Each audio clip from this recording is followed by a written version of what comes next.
Olá, amigos, muito bom dia. Nesse momento, eu acabo de receber aqui no meu gabinete cópia das decisões judiciais lá em Santa Catarina, Poder Judiciário do Estado do Paraná e de Santa Catarina, impedindo o bloqueio das estradas anunciado até ontem à noite pelos caminhoneiros. Recebo, inclusive, a denúncia em relação a esses líderes do movimento.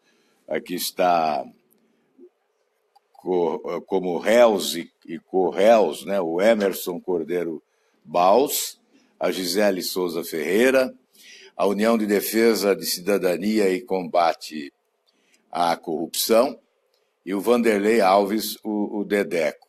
Já são considerados réus pelo Poder Judiciário do Estado do Paraná e liminares concedidas pela Justiça de Santa Catarina, impedindo o bloqueio das estradas.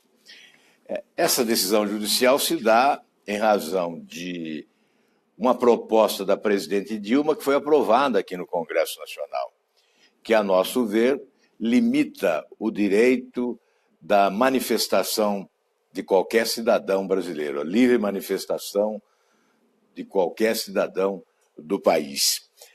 Enfim, há dois lados nessa questão, os que são prejudicados pelo bloqueio, mas há, sem dúvida nenhuma, a manifestação de revolta dos caminhoneiros, que são tremendamente prejudicados com o aumento de impostos, já que a elevação dos preços dos combustíveis inviabiliza a atividade que exercem. Réu deveria ser o governo. Eles estão colocados aqui como réus, porque tentam fazer o seu protesto chegar até as autoridades do país. Mas, verdadeiramente, réu deveria ser o governo, que provoca isso. O governo é o motivador disso.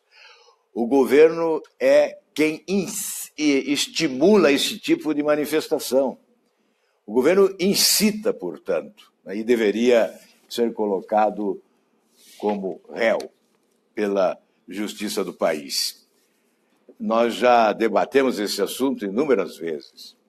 O governo adota uma providência abominável, que é a do aumento dos impostos para tapar os buracos abertos pela sua própria incompetência e, notadamente, pela corrupção dos últimos anos.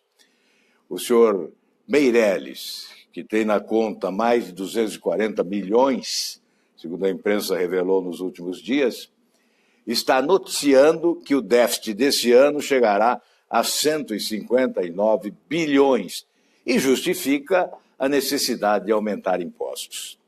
Aumentando impostos exatamente nesse setor sensível da economia, porque há o efeito cascata, aumenta impostos na área de combustíveis, os preços dos combustíveis se elevam e, como consequência, o consumidor final paga a conta. Aquele que vai se alimentar de produtos transportados nas estradas do país, aqueles pagarão esta conta com muito sal, uma conta de preço salgado. Portanto, o réu deveria ser o governo, que não tem iniciativa, não tem criatividade para adotar outras medidas. E quem é o responsável por tudo isso? Seria apenas o presidente Temer? Vamos fazer justiça. Ele é responsável, sim, mas outros são ainda artífices maiores dessa degradação das finanças públicas no Brasil. O principal artífice, Lula, como coadjuvante, Dilma, e como seguidor, Michel Temer. Os três são igualmente responsáveis. Temer é responsável porque participou da construção desta bomba de efeito retardado, né, que explodiu no Brasil, com as contas públicas degradadas, né, pela corrupção e pela incompetência. Ou não viram que era um governo corrupto? Há quanto tempo nós estamos aqui no Senado denunciando a corrupção e a incompetência desse governo? Você deve se lembrar. Quando Lula dizia que nós estávamos vivendo o espetáculo do crescimento, eu dizia aqui da tribuna que era uma falácia, que o Brasil crescia mais apenas do que o Haiti, crescia menos do que todos os países do mundo. E aqui, de forma descarada, o governo afirmava que estávamos vivendo o espetáculo do crescimento. Ainda ontem, eu relembrei aqui um episódio de 2010, em Brasília, presidido pelo ministro Gilmar Mendes, comemorando aniversário da Lei de Responsabilidade Fiscal. As autoridades do governo presentes, o ministro Mantega, e nós afirmamos, naquele momento, que o Brasil estava caminhando para o cadafalso das finanças públicas, porque estava se preparando ali aquela bomba, relógio de efeito retardado na economia do país. E o ministro ironizou. E deu no que deu. No que estamos vendo agora. 159 bilhões de déficit nas contas públicas deste ano. 52% do orçamento destinado a pagar juros, serviços e encargos da dívida pública brasileira. Mas aqueles que foram coadjuvantes da consagração absoluta da incompetência administrativa, agora proclamam o caos. Comemoram o caos, como se não fossem responsáveis por ele. Sim, eu me refiro a alguns senadores do PT, constantemente na tribuna do Senado, acusando o atual presidente da República pela crise econômica do país, pelo desemprego, pelas altas taxas de juros, pela carga tributária que esmaga, pela incapacidade da economia do país crescer, depositando única e exclusivamente na conta do presidente Temer esse débito.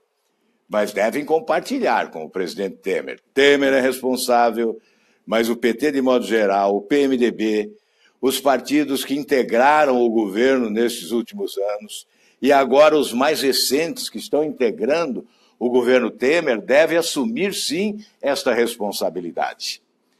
É preciso colocar as coisas com muita clareza e verdade. Não é possível que, além do desrespeito, da incompetência e da corrupção, a população brasileira seja submetida ao desrespeito da inverdade, da mentira, da mistificação, da manipulação dos números e dos fatos, para passar a ideia de uma realidade diferente no nosso país, e, sobretudo, fugir à responsabilidade. Porque fogem à responsabilidade agora. Assumam a responsabilidade pelo mal que praticaram contra o Brasil. E, finalmente, uma palavra, evidentemente, de solidariedade a esses caminhoneiros. Eu imagino o sofrimento deles. Em casa, a família esperando por recursos para pagar as contas ao final do mês. E o débito aumentando. Aliás, essa política de facilidade creditícia no Brasil adotada nos últimos anos levou a um endividamento brutal das famílias brasileiras. Lá no interior do Paraná, um prefeito me disse que aumentou consideravelmente a utilização de antidepressivos nos postos de saúde da cidade. E disse que a causa é exatamente a depressão causada pelo endividamento das famílias. Inclusive, chegou a afirmar que aumentou o número de separação de casais. A crise na família, a impotência do chefe de família de saldar compromissos financeiros, leva até a desagregação da família, como consequência de uma política econômica que se constituiu em verdadeira farsa, estimulando excessivamente o consumo, além dos limites da possibilidade de cada trabalhador brasileiro. E no ápice aqui, no cume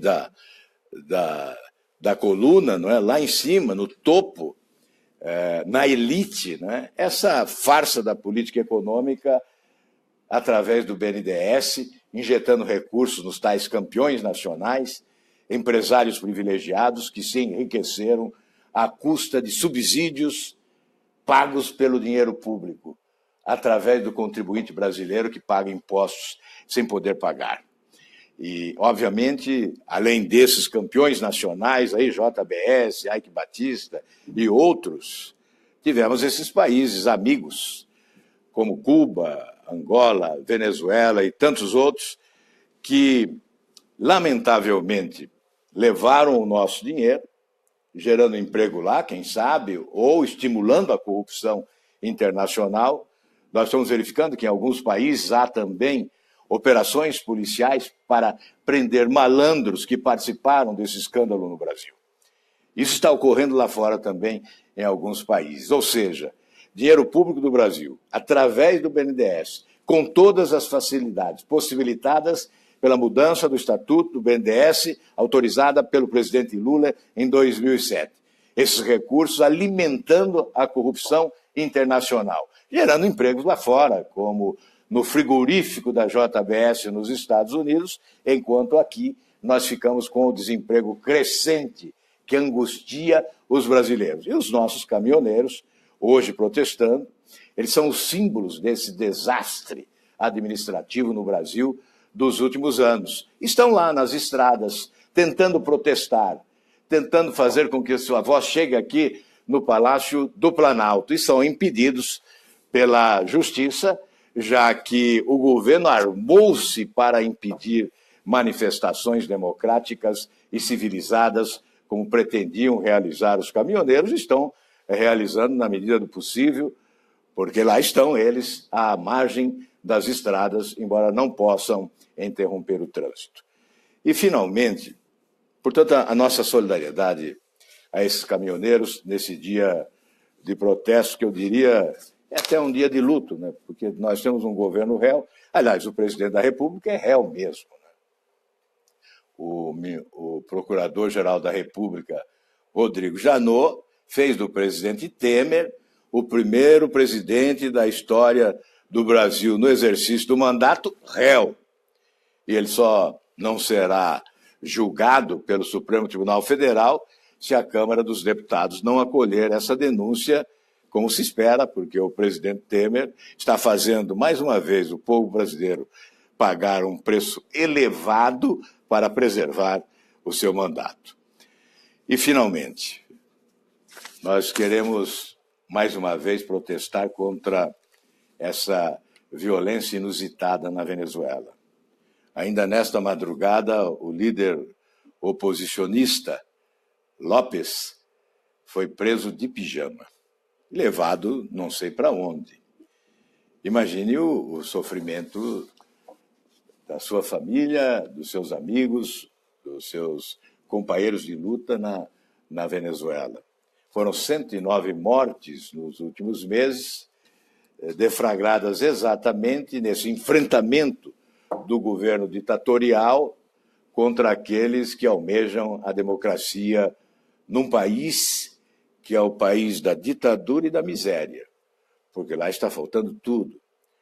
Lá está faltando não só emprego e salário, está faltando comida, está faltando remédio, está faltando até papel higiênico.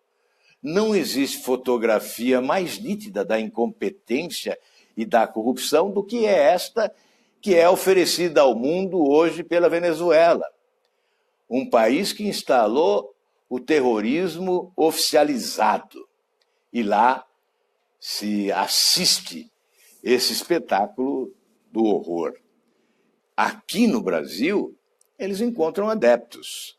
Esses ditadores, Hugo Chávez, Maduro, que nós não sabemos se são fascistas, se são comunistas, só sabemos que são malucos mesmo, como diz o povo, malucos de pedra, porque o que eles fazem é selvageria, é desumanidade, e é inadmissível que aqui no Brasil, um país da democracia, aliás, Ulisses Guimarães, quando promulgou aquela Constituição, disse a Carta da Democracia e da Justiça.